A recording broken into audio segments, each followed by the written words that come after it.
은혜로운 찬양 진심으로 감사드립니다. 오늘 찬양을 듣는 내내 마음이 참 뿌듯하네요. 자랑스럽습니다. 예. 그런데 일당백을 하신다라고는 생각이 조금 듭니다. 한 사람이 100사람의 몫을 감당하려면 힘이 듭니다.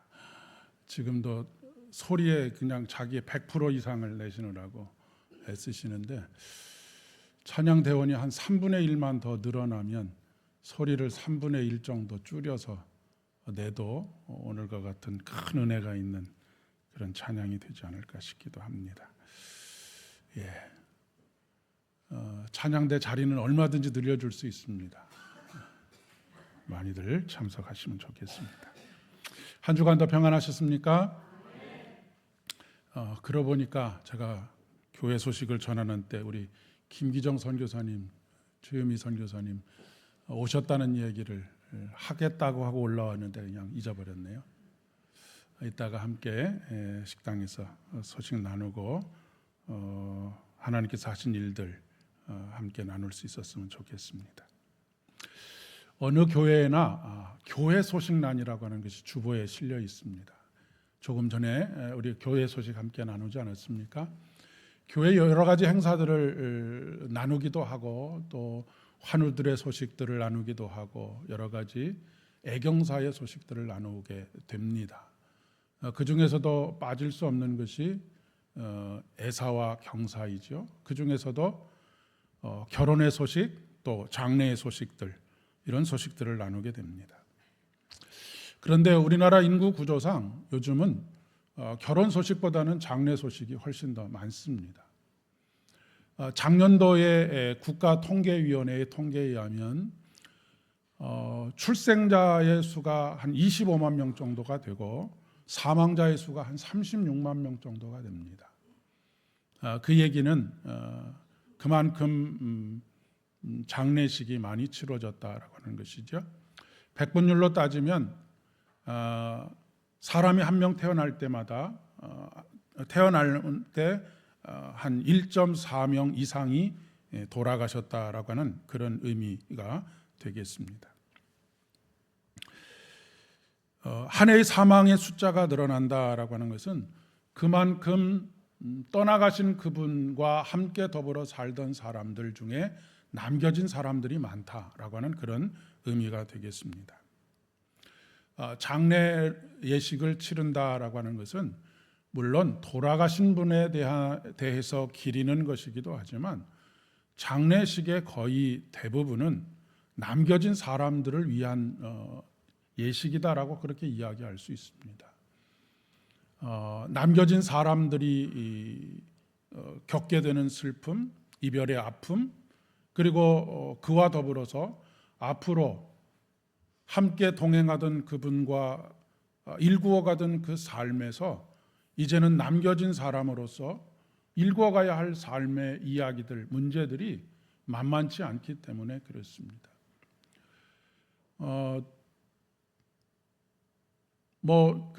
연세가 드시고 하셨어도 무엇인가 큰 어려움에 있을 때 자식들에게 지혜의 한마디를 줄 수 있는 그런 분이 우리를 떠나간다라고 하는 것, 그렇게 남겨진다라고 하는 것, 그것은 여러 가지 의미들을 담고 있기 때문에 그렇습니다.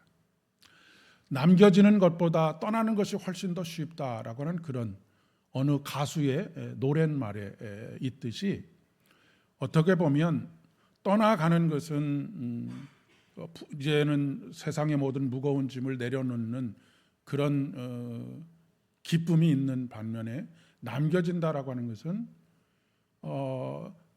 떠나가신 분의 흔적들을 그대로 짊어지고 함께 짊어지던 그 삶의 무게들을 이제는 홀로 짊어져야 하는 그런 상황 속에 놓이게 되는 것입니다. 그래도 때때로 남겨진 자의 삶이라고 하는 것이 혹독한 경우들이 적지 않습니다. 한 가정이 경제적인 것과 여러 가지 면에 있어서 가정을 떠받들고 있었는데 전혀 준비가 된 것이 없이 갑자기 가장이 떠나갔다고 한다면 그 가정의 아내와 또 자식들 혹은 남편이나 자식들이 맞닥뜨려야 할, 직면해야 할 삶의 무게라고 하는 것은 그냥 한 사람이 빠져나간 것과는 비교할 수 없는 그런 무게들을 겪게 되기 때문에 그렇습니다. 당장에 만약에 외벌이어서 가장이 그 모든 짐을 다 짊어지고 있었다고 한다면 이제는 전혀 그런 현장에 있지 못했던 배우자가 그 모든 짐을 짊어져야 하고 자식들을 키워야 하는 그런 짐들도 짊어져야 하기 때문에 그렇지요. 그렇기 때문에 그런 경우에 갑자기 삶의 현실로 밀려나가서 그것을 해결하기 위해서 동분서주하고 많은 어려움들을 겪어내면서 그 삶을 살아내기는 하지만 홀로 있을 때 아니면 지치고 힘들 때 밀려오는 홀로 된 것, 남겨진 것에 대한 그런 그 고통과 아픔들이 분명히 있는 것입니다. 또 경제적인 것뿐만 아니라 만약에 생때 같은 자식을 먼저 떠나보내는 부모가 있다고 한다면 세월호 같은 사건 아니면 천안함과 같은 그런 사건, 이런 사건들을 통해서 자식을 앞세워야 하는 그런 상황에 있다고 한다면 그 상황을 받아들이기가 결코 쉽지 않습니다. 어떤 경우에는 지금 세월호 사건이 일어난 지가 십수년이 되었는데 아직도 그 고통과 아픔 속에서 헤어나지 못하는 부모들이 있고 천안함 사건도 마찬가지죠. 가장을 떠나보낸 가정의 모습, 그것은 한겨울에 외투 하나 걸치지 못하고 그저 그냥 티셔츠 하나 입은 것과 크게 다르지 않는 그런 모습이라고도 이야기할 수가 있겠습니다. 오늘 첫 번째 본문인 사도행전 1장 6절의 말씀 이하에 보면 이 말씀의 내용이 무엇이냐면 예수님께서 부활하셔서 40일 동안 제자들과 함께 계시다가 이제는 부활하신 이후에 승천하신 것에 대한 이야기가 기록되어져 있습니다. 오늘은 특별히 승천 기념주일이기도 합니다. 예수님께서 승천하신 것을 기념하는 주일입니다. 오늘 10절 말씀에 보니까 이 말씀을 마치시고 그들이 보는데 올려져 가시니 구름이 그를 가리어 보이지 않게 하더라. 올라가실 때에 제자들이 자세히 하늘을 쳐다보고 있는데 라고 그렇게 기록하고 있습니다. 예수님은 떠나가셨고 제자들은 남겨지게 되었다라고 하는 것입니다. 이제까지 3년 동안 모든 것을 의지했고 모든 것을 공급받았던 그 예수님은 떠나가셨고 제자들은 남겨진 사람이 되었습니다. 제자들이 바랬던 것은 부활하신 예수님과 지냈던 지난 40일과 같은 시간들이 아니었을까 싶습니다. 그 시간들이 너무나 황홀했기 때문입니다. 그리고 무척이나 행복했던 시간이던 것이죠. 그들은 이 시간이 영원했으면 하는 간절한 바람을 가지고 있었을 것입니다. 그러나 예수님은 떠나가셨고 그들은 남겨졌습니다. 그리고 그들이 직면해야 될 삶의 현실은 아주 혹독한 것이었습니다. 그 혹독한 삶의 현실을 가장 잘 정확하게 우리에게 알려주고 있는 말씀 중에 하나가 베드로 전후서입니다. 특별히 오늘 베드로 전서의 말씀에 등장하는 몇 가지 단어들이 있습니다. 연단, 불시험, 고난, 치욕, 이런 단어들입니다. 이런 현실에 직면하게 되면 인간에게 나타나는 몇 가지 심리적인 특징들, 현상들이 있습니다. 단계적으로 나타나게 되는 방어 기제라고 할 수 있습니다. 인간은 위험을 회피하거나 아니면 슬픔을 잦아들게 만들려고 하는, 상처받지 않으려고 하는 방어 기제라고 하는 것이 있습니다. 이건 모든 인간들에게 다 있는 것인데 이런 방어 기제들이 작동을 하게 됩니다. 첫째는 현실을 회피하는 것입니다. 현실은 그대로 있는데 그 현실을 외면하고 다른 것에 집중하는 것이죠. 그 현실을 잊으려고 그러는 것입니다. 우리들이 많이 사용하는 방법 중에 한 가지입니다.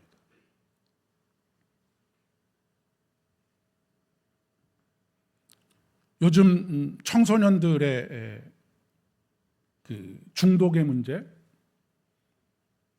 동영상에 중독이 되고 SNS에 중독이 되고 있는 그런 일들의 큰 원인 중에 한 가지가 무엇이냐면 현실을 회피하고 싶은 것입니다.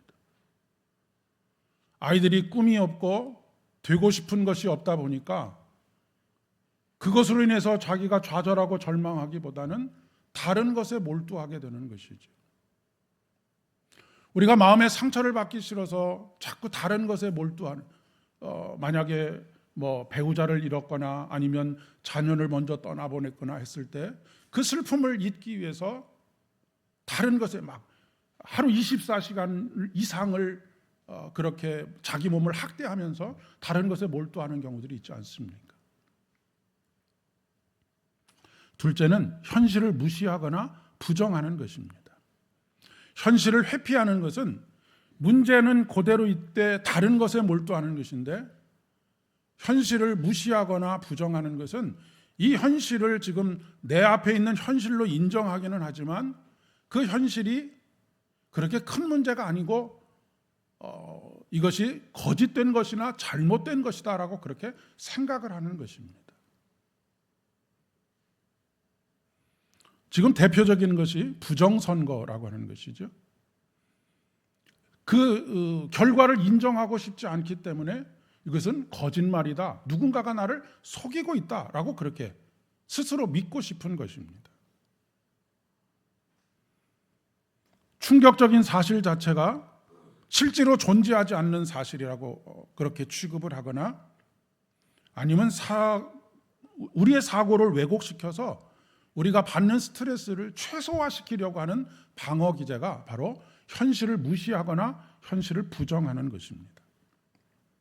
그래서 가장 많이 쓰는 말이 뭐냐면 이럴 리가 없다라고 하는 말이거나 아니면 그거는 거짓말일 거야 라고 말하는 것입니다. 세 번째 단계는 굉장히 성숙한 단계입니다. 현실을 현실로 그대로 인정하는 것입니다. 그리고 받아들이는 것입니다.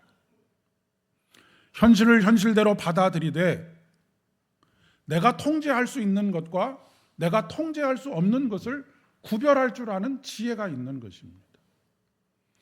여러분, 우리가 직면하고 있는 여러 가지 문제들 중에 내가 통제할 수 없는 것들이 있습니다. 내 생각과 내 판단과 내 능력으로 통제할 수 없는 것들이 있죠. 그런데 그것을 통제하려고 애를 쓴다라고 하는 것처럼 어리석은 일이 없을 것입니다. 그런데 통제할 수 있는 것과 통제할 수 없는 것, 이 두 가지를 잘 구별해서 통제할 수 있는 범위 내에서 내 삶의 목표를 바로하고 방향을 바로하고, 그러면 이 문제를 해결하기 위해서 내가 어떤 일을 해야 하는가라고 하는 것을 계획을 세우는 것, 이것이 바로 성숙한 사람의 모습이라고 그렇게 이야기를 할 수가 있겠습니다. 오늘 사도행전 1장 6절의 말씀에 보니까, 1장 6절 이하의 말씀에 보니까 제자들이 예수님께 이렇게 묻습니다. 주께서 이스라엘 나라를 회복하심이 이때니까? 라고 묻고 있습니다. 여러분, 이 제자들이 지금 이때가 당신께서 이스라엘을 회복하실 때입니까? 라고 묻는 이유가 무엇일까요? 지금 자기들이 직면해 있는 현실에서 벗어나고 싶기 때문에 그렇습니다. 로마의 압제와 또 여러 가지 삶의 고단한 상황 속에서 빨리 하나님께서 오셔서 이 모든 것들을 다 해결해 버리는 그런 날이 오기를 바라는 것이죠. 현실을 회피하고 또 현실을 부정하고 싶은 그런 마음이 담겨져 있는 것입니다. 이런 심리를 아주 교묘하게 이용하는 사람들이 누구냐면 이단들입니다. 이단들은 이단들이 가장 소중하게 여기는 성경이 뭔 줄 아십니까? 요한계시록입니다. 요한계시록에 종말에 대한 이야기를 하고 있습니다. 그때가 언제인가에 대해서 끊임없이 사람들에게 세뇌시키는 것이죠. 그렇게 해서 현실을 잊도록, 부정하도록, 회피하도록 만드는 것입니다.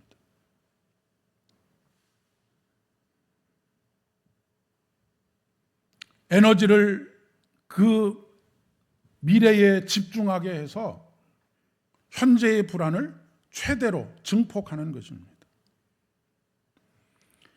이런 제자들의 질문에 대해서 예수님께서 뭐라고 대답하십니까? 때와 시기는 아버지께서 자기의 권한에 두셨으니 너희가 알 바가 아니다. 이 말을 잘못 오해하시면 애들은 몰라도 돼 라고 오해하실 수 있습니다. 그러나 그런 뜻이 아닙니다.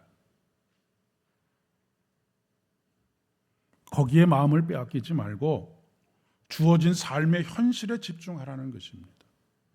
주어진 삶을 그대로 받아들이고 내가 할 수 있는 일과 내가 할 수 없는 일, 내가 할 수 없는 일은 하나님께서 하십니다.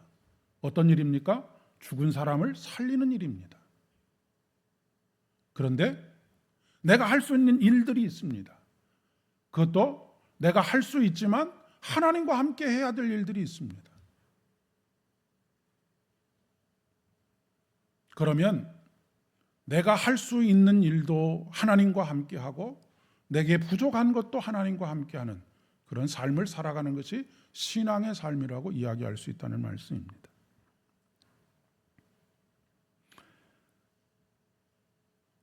예수님께서는 정확한 방향을 제시해 주시죠. 오직 성령이 너희에게 임하시면 너희가 권능을 받고 예루살렘과 온 유대와 사마리아와 땅끝까지 이르러 내 증인이 되리라 라고 말씀하십니다. 성령 하나님께서 우리가 할 수 없는 일과 할 수 있는 일, 그분이 오셔서 이루신다라고 하는 것을 말씀하고 계시는 것이죠.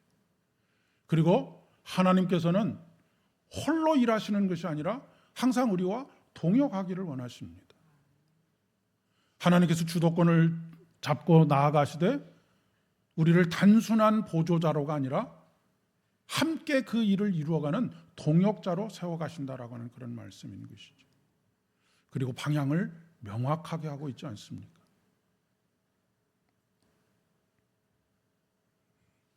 하지만 우리가 온전하게 성숙을 이루어가기까지는 이 현실을 받아들이는 것이 결코 쉽지 않습니다.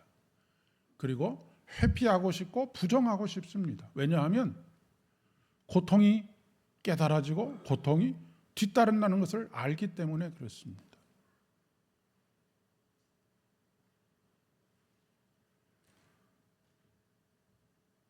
첫 아이를 낳을 때는 산모가 조금은 용감합니다.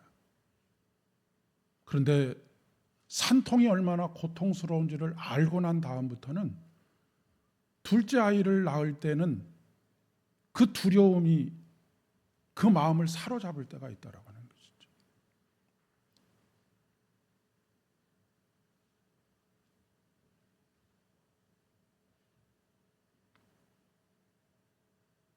이 현실을 받아들이지 못하면 중간에 포기하게 됩니다. 실제로 초대교회 안에는 그런 사람들이 굉장히 많이 있었습니다. 그런 반면에 현실을 있는 그대로 수용하고 오히려 감사와 기쁨으로 그 삶을 살아내는 사람들이 있습니다. 베드로전서 4장 12절로부터 13절까지의 말씀에서 이렇게 말씀하십니다. 사랑하는 자들아, 너희를 연단하려고 오는 불시험을 이상한 일 당하는 것 같이 이상히 여기지 말고 오히려 너희가 그리스도의 고난에 참여하는 것으로 즐거워하라라고 권면합니다. 너희를 연단하려고 오는 불시험을 이상한 일로 여기지 말라는 것입니다.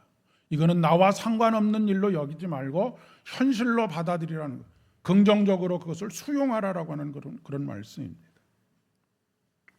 그리고 오히려 그렇게 찾아오는 삶의 어려움들을 즐거워하라라고 말씀하고 있습니다. 그리고 그 이유에 대해서 설명하고 계신데 그의 영광을 나타내실 때에 너희로 즐거워하고 기뻐하게 하려 함이라라고 말씀하십니다. 그렇기 때문에 결론적으로 그렇게 말씀하십니다. 너희 염려를 다 주께 맡겨라. 이는 그가 너희를 돌보심이라. 근신하라 깨어라. 너희 대적 마귀가 우는 사자처럼 두루다니며 삼킬 자를 찾나니 너희는 믿음을 굳건하게 하며 그를 대적하라 라고 말씀하고 있죠. 여러분, 염려라고 하는 단어는 헬라어로 메림나테라고 하는 단어입니다. 이 단어의 뜻은 무엇이냐면 두 개, 세 개, 네 개, 여러 개로 나누어져 있다라고 하는 그런 뜻입니다.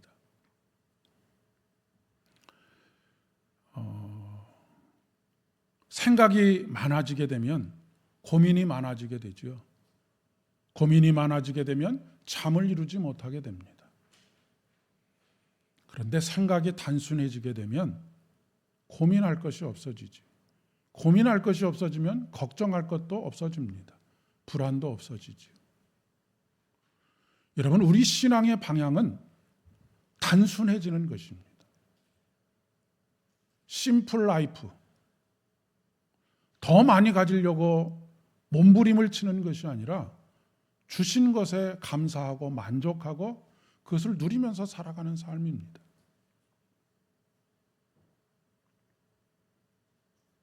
하루 세끼 밥 먹고 가족이 따뜻하게 사는 것으로 만족하면서 산다고 한다면 무슨 걱정이 있겠습니까?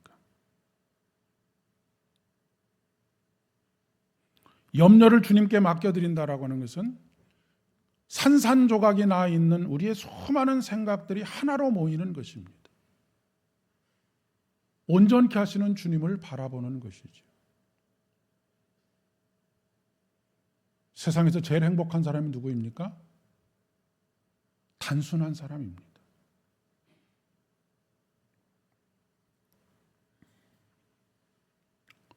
여기서 한 가지 분명한 것, 꼭 기억해 두셔야 할 것은 우리는 남겨진 자들이지 버려진 자들이 아니라는 사실입니다. 남겨진 자와 버려진 자는 근본적인 차이가 있습니다. 버려진 자는 더 이상 의지할 곳이 없는 사람입니다. 버려진 자는 모든 일에 있어서 절망적인 상황에 놓일 수밖에 없는 사람입니다.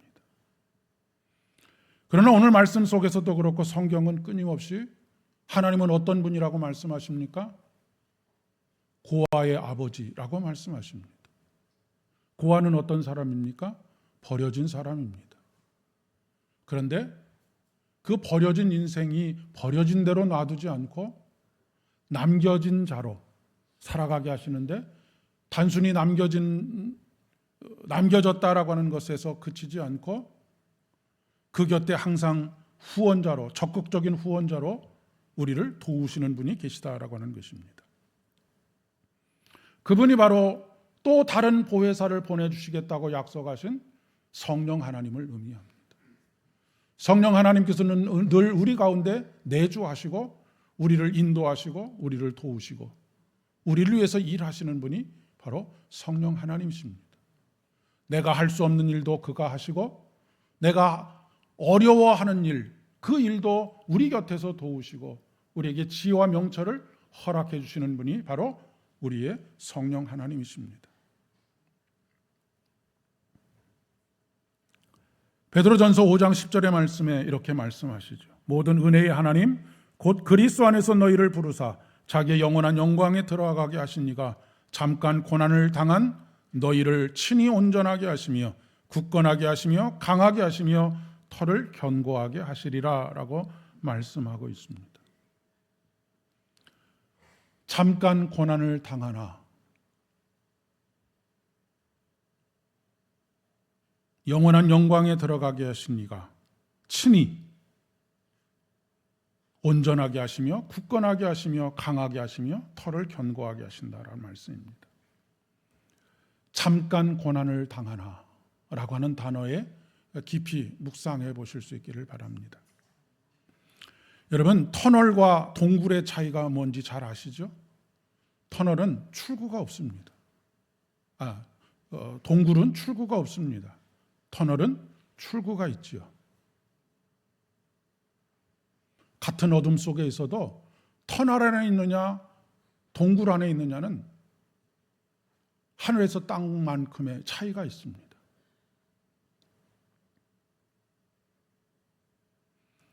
우리가 인생을 살아가면서 때때로 깊은 어둠 속에 있을 수 있습니다.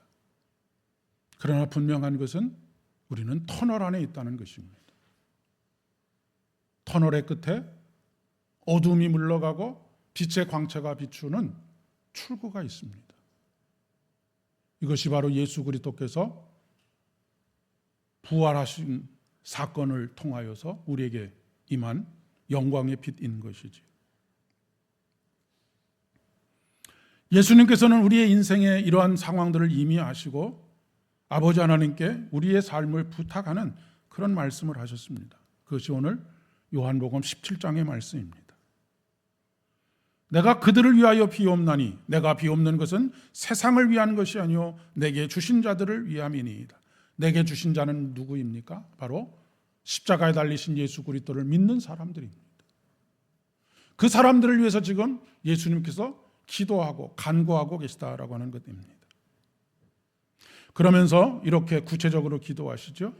나는 세상에 더 있지 아니하오나 그들은 세상에 있사옵고 나는 아버지께로 가옵나니 거룩하신 아버지여 내게 주신 아버지의 이름으로 그들을 보존하사 우리와 같이 그들도 하나가 되게 하옵소서. 앞에서 말씀드린 것처럼 예수님은 이미 떠나가셨습니다. 그러나 우리는 반대로 남겨지게 된 것이지요. 그런데 남겨진 우리들을 위해서 기도하시는 것입니다. 거룩하신 아버지여 내게 주신 아버지의 이름으로, 내게 주신 아버지의 이름, 바로 보혜사 성령을 의미하는 것이죠. 성령을 통해서 그들을 보존해달라고, 그리고 우리가 그들도 우리와 같이 하나가 되게 해달라고. 출애굽한 이스라엘 백성들은 광야에서 40년을 지내야 했습니다. 광야로 나오지 않는 삶이 어떻게 보면 안전한 삶입니다. 산의 진미를 먹고 살지는 못해도 근근히 먹는 것은 걱정하지 않고 살아도 됩니다. 그냥 시키는 일 잘하고 그들에게 반역하지 않고 그렇게 살면 하루 먹을 양식, 먹을 물 얼마든지 얻을 수 있었습니다. 애굽 왕은 그것을 알기 때문에 그들에게 당근과 채찍을 적절하게 주면서 그들을 통제했습니다.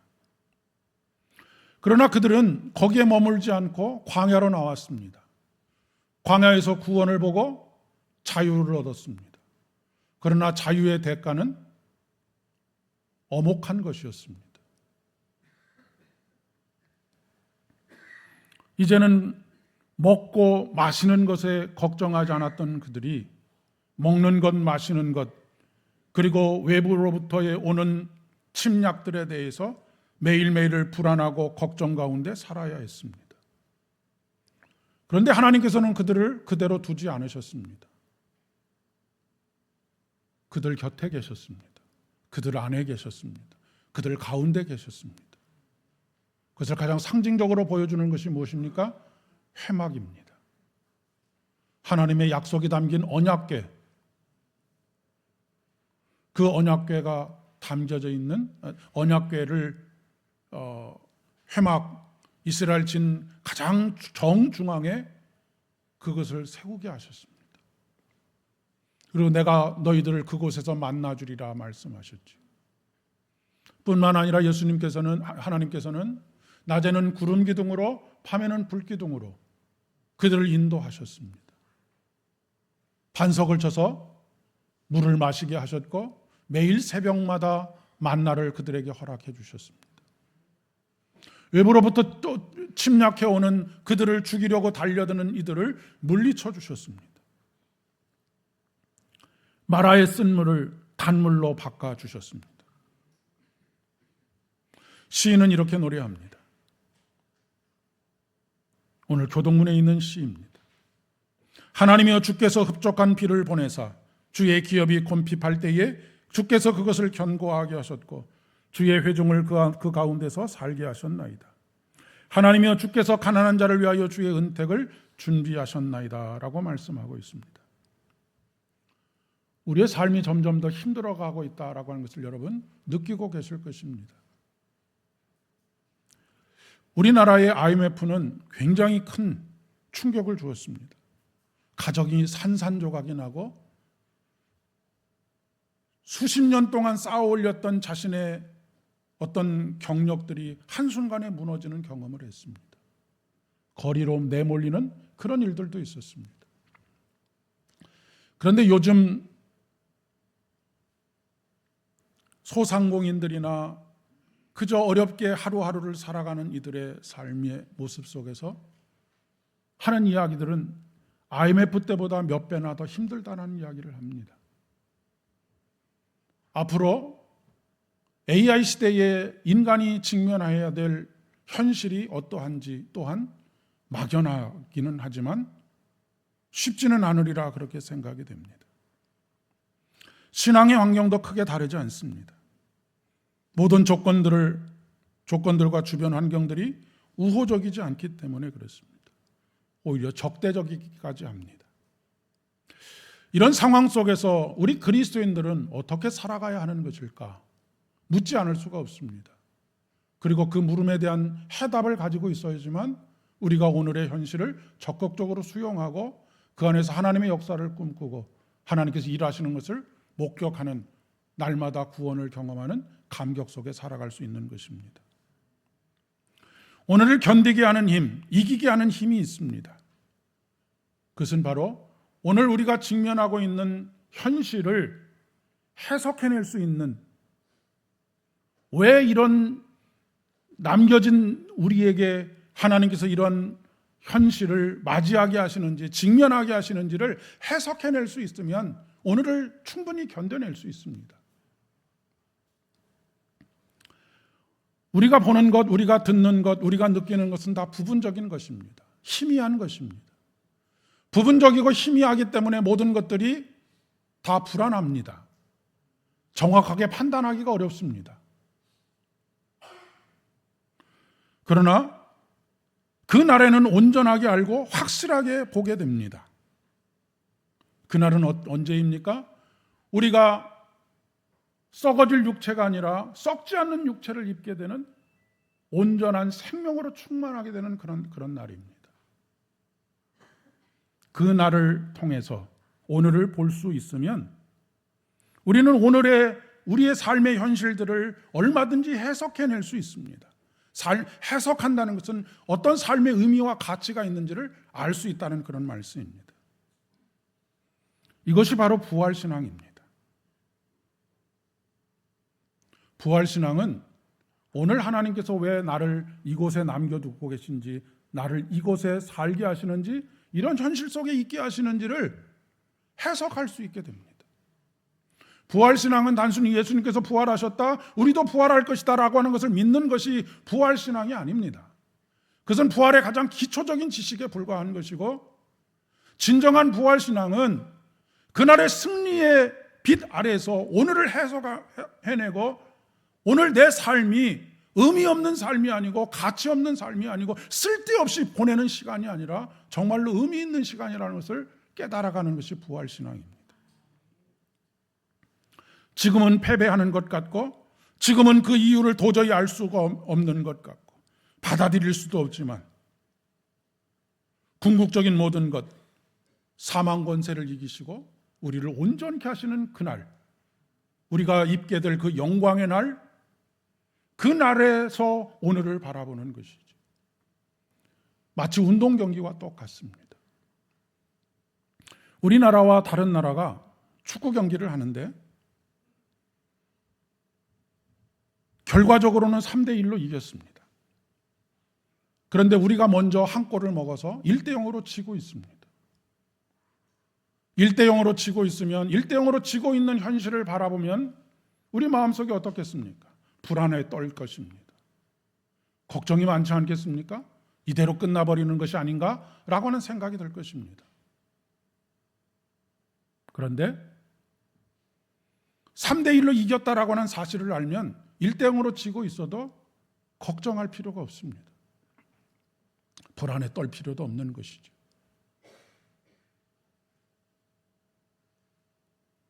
종종 그런 일들이 일어나는데 지고 있다가 이기는 팀, 지고 있다가 이기게 되는 그런 결정적인 계기가 어떤 때가 계기가 되느냐면 축구는 전반전과 후반전이 있습니다. 하프타임이죠. 10분 쉬는 동안에 감독과 지금 우리가 무엇을 잘못하고 있는지, 무엇을 해야 하는지, 우리가 지향하는 축구는 어떤 축구인지 이런 것들을 듣고 서로 공유하고 전반전에 했었던 똑같은 실수를 하지 않으면 후반전에 승리를 하게 되는 것입니다. 어찌 보면 저는 주일이 바로 그런 날이라고 생각합니다. 지난 일주일 동안 왜 우리가 이런 상황 속에 있게 되었는지, 왜 실패하게 되었는지 이런 것들을 하나님의 말씀을 통해서 다시 정정하고 다시 마음을 함께 모으는 일.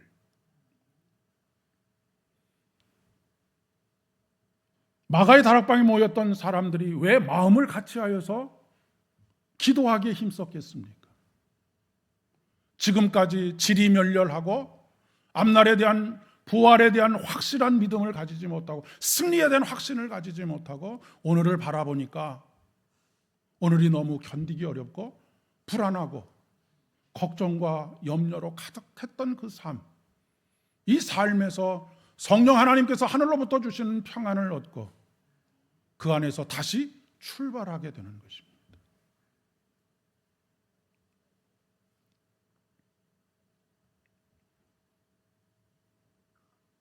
앞서서 다시 말씀드렸던 것처럼 너희 염려를 다 주께 맡기라.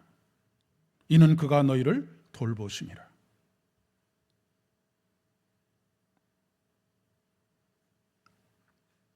사랑하는 여러분,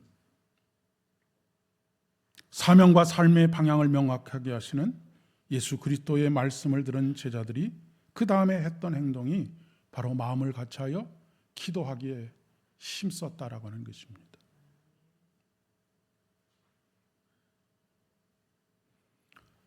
우리 교회도 지나온 55년의 여러 가지 굴곡된 역사들이 있습니다. 이런 굴곡된 역사 속에서 또다시 새롭게 맞이해야 될 한 해 한 해 하루하루 마음을 같이 하는 일이 필요합니다. 그리고 함께 기도하는 일들이 필요합니다. 그렇게 될 때 남겨진 사람으로서 하나님께서 내게 무엇을 원하시는지, 나를 무엇 때문에 남겨두셨는지를 알 수가 있게 되는 것이죠. 예수님께서 십자가에 달리셨을 때 마지막으로 하셨던 말씀이 무엇입니까? 다 이루었다입니다. 우리들의 삶이 예수님처럼 완벽하게 다 이루는 삶은 살 수 없을지 몰라도 오늘 우리를 남겨두신 이유는 아직 이루어야 할 일들이 있는 것입니다. 그것이 크고 화려하고 높은 일들을 이야기하는 것이 아닙니다. 나를 통하여서 하나님께서 내 마음속에 품게 하신 당신의 계획들을 하나님과 함께 후회 없는 인생을 살았습니다. 이런 믿음의 고백이 저와 여러분의 고백이 되기를 진심으로 축복합니다. 기도하겠습니다. 아버지 하나님, 은혜를 진심으로 감사드립니다. 오늘도 주신 말씀 속에서 진정한 깨달음이 있게 하여 주옵시고, 오늘 우리의 삶의 현실이 그저 쓸모없는 고통의 연장이 아니라 모든 것이 의미가 있고 모든 것이 주님의 뜻을 이루어가는 일에 합력하여 선을 이루는 귀한 재료들이 되는 것을 깨닫게 하여 주옵소서. 날마다 승리자의 삶을 살게 하시고 구원의 기쁨과 감격으로 주님을 찬양하는 우리들 되게 인도하여 주옵소서. 예수님의 이름으로 기도드립니다.